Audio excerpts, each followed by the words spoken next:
আসসালামু আলাইকুম রাহমাতুল্লাহ। হোম বিউটি একাডেমিতে তোমাদের জানাই স্বাগত। আশা করি তোমরা ভালো আছো। আজ আমি তোমাদের সাথে আলোচনা করব নবম শ্রেণীর স্বাস্থ্য ও সুরক্ষা বিষয়ে অষ্টম অধ্যায় মনোবন্ধ নিয়ে। তোমাদেরকে বলতে চাই, তোমরা যদি আমার চ্যানেল নতুন হয়ে থাকো অবশ্যই চ্যানেলকে সাবস্ক্রাইব করিও। তাহলে আজকে আমাদের মূল আলোচনার বিষয় হচ্ছে আমার অগ্রগতি ও আমার অর্জন। আর তোমরা যদি আমার আগের ভিডিওগুলো দেখতে চাও, আমি ডিসক্রিপশনে লিংক দিয়ে দেবো, তোমরা চাইলে সেখান থেকে দেখতে পারো। তাহলে এখানে কি বলতেছে যে নিচের ছকটি আমার অভিভাবক ও শিক্ষক পূরণ করবে, আমি নিজেও পূরণ করব। এর মাধ্যমে আমি আমার অগ্রগতি সম্পর্কে জানবো, কোথাও আরো ভালো করার সুযোগ আছে কি না তা খুঁজে বের করব, এবং দলগত কাজের অভিজ্ঞতা থেকে আমার অংশগ্রহণের বিষয়ে সহপাঠীদের মতামত জেনে নেব, এবং আমি কি করব সংশ্লিষ্ট অংশে লিখে নেব। আমার অভিভাবক বইয়ে সম্পাদিত কাজ দেখে মন্তব্য লিখবেন। তারপরে সমস্ত কার্যক্রম পর্যবেক্ষণ করে শিক্ষক আমাকে স্বীকৃতি দিবেন, কি ভালো করেছি, কিভাবে আরো ভালো করতে পারি সে উপায়ও জানাবেন। তাহলে এখানে মূল্যায়ন ছক একই কি বলতেছে যে আমার অংশগ্রহণ পাঠ্যপুস্তকে করা কাজ। তাহলে এখানে স্বতঃস্ফূর্ত উদ্যোগ গ্রহণ, তারপরে এখানে শ্রদ্ধাশীল আচরণ, তারপরে সহযোগিতামূলক মনোভাব, অর্থাৎ এইসব বিষয় মূলত এখানে কি করতে হবে। তারপরে পাঠ্যপুস্তকে সম্পাদিত কাজের মান, অর্থাৎ এইসব বিষয় নিয়ে কি করতে হবে, আলোচনা করতে হবে। তো চলো আমরা এর একটা নমুনা উত্তর দেখে নেওয়া যাক। তাহলে আমার অংশগ্রহণ পাঠ্যপুস্তকে করা কাজ, তাহলে স্বতঃস্ফূর্ত অংশগ্রহণ, এখানে নিজের মন্তব্য আমি সকল কাজে স্বতঃস্ফূর্তভাবে অংশগ্রহণ করেছি। সহপাঠীর মন্তব্য সে সকল কাজে স্বতঃস্ফূর্ত অংশগ্রহণ করেছে। অভিভাবকের মন্তব্য সে সকল কাজে স্বতঃস্ফূর্তভাবে অংশগ্রহণ করেছে। শিক্ষকের মন্তব্য সে সকল কাজে স্বতঃস্ফূর্তভাবে অংশগ্রহণ করেছে। তারপরে শ্রদ্ধাশীল আচরণ, তারপর নিজের মন্তব্যকে আমি সকল কাজে শ্রদ্ধাশীল আচরণ করেছি। সহপাঠী সে সকল কাজে শ্রদ্ধাশীল আচরণ প্রকাশ করেছে। অভিভাবক সে সকল কাজে শ্রদ্ধাশীল আচরণ প্রকাশ করেছে। শিক্ষক সে সকল কাজে শ্রদ্ধাশীল আচরণ প্রকাশ করেছে। এইবার সহযোগিতামূলক মনোভাব, এখানে আমার মন্তব্য কি থাকবে যে আমি দলগত সকল কাজে সহযোগিতামূলক মনোভাব প্রকাশ করেছি। দলগত কাজগুলোতে সে সহযোগিতামূলক মনোভাব প্রকাশ করেছে। দলগত কাজগুলোতে তার সহযোগিতামূলক মনোভাব ছিল অসাধারণ, এটা হচ্ছে অভিভাবকের। আর দলগত কাজগুলোতে তার সহযোগিতামূলক মনোভাব ছিল খুবই অসাধারণ, এটা হচ্ছে শিক্ষকের মন্তব্য। এবার পাঠ্যপুস্তকে সম্পাদিত কাজের মান, তাহলে পাঠ্যপুস্তক সম্পাদিত কাজের মান খুবই ভালো। পাঠ্যপুস্তকে সম্পাদিত কাজের মান খুবই ভালো ছিল।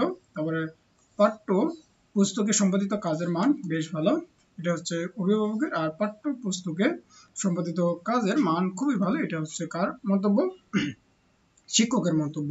তাহলে আশা করি তোমরা এতটুকু বুঝতে পারছো। এইবার তারপরে আমরা যদি একটু নিচে আসি, তাহলে এখানে কি বলতেছে মূল্যায়ন ছক 2।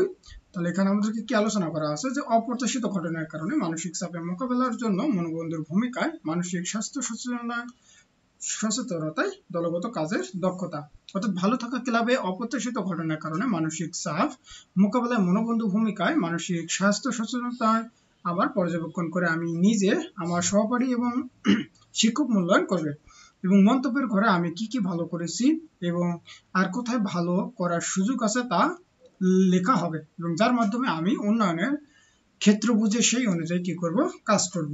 তাহলে এখানে আমাকে নিজের মন্তব্য লিখতে হবে, তারপরে সহপাঠীর মন্তব্য লিখতে হবে, তারপরে কার শিক্ষকের মন্তব্য লিখতে হবে। তো চলো এর আমরা একটা নমুনা উত্তর দেখে নেওয়া যাক। তাহলে এইবার নিজের মন্তব্য, যে বিভিন্ন অপ্রত্যাশিত ঘটনার শিকার হয়েছে, কিন্তু সেগুলো দক্ষতার সাথে মোকাবেলা করে মানসিক চাপ মুক্ত হয়েছি। যে কোনো নেতিবাচক পরিস্থিতিতে নিজের ভূমিকা সম্পর্কে সচেতন প্রদর্শন করেছি। তবে সহপাঠীর মন্তব্য কি, যা আমার বন্ধু হঠাৎ একদিন একটি নেতিবাচক ঘটনায় ভেঙে পড়ে, কিন্তু ঘটনাটি আমার সাথে শেয়ার করে। তাহলে উক্ত পরিস্থিতি মোকাবেলায় আমাকে সম্পৃক্ত করেছে, যাতে সমস্যাটি কি করতে পারি, সমাধান করতে পারি।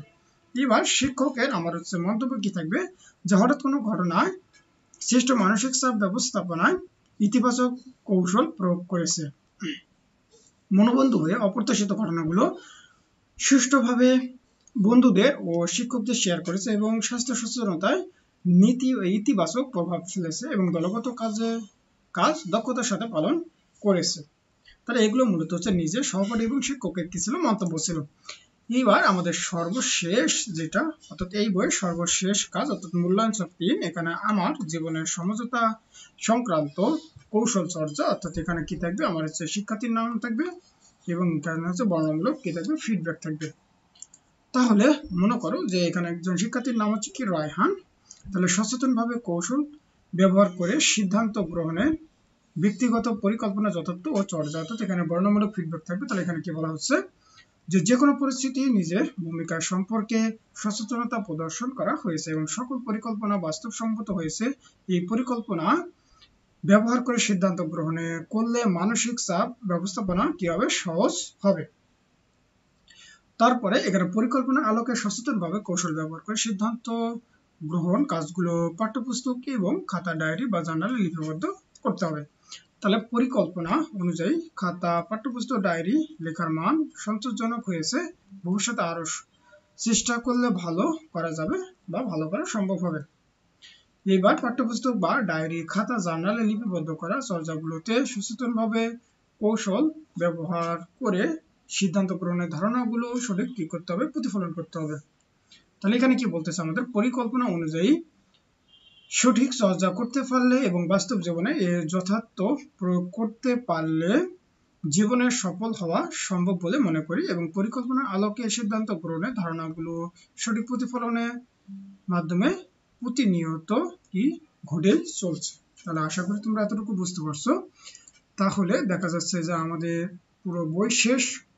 তাহলে আজকের মতো এই পর্যন্তই। তোমরা সকলে ভালো থাকবে, সুস্থ থাকবে। আল্লাহ হাফেজ।